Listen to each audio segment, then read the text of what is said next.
কুরআন মধুর বাণী আমি যখনই শুনি আমার মন ভরে যায়। কুরআন মধুর বাণী আমি যখনই শুনি আমার মন ভরে যায়।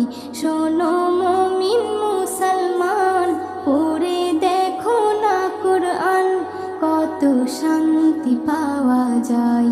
কুরআন মধুর বাণী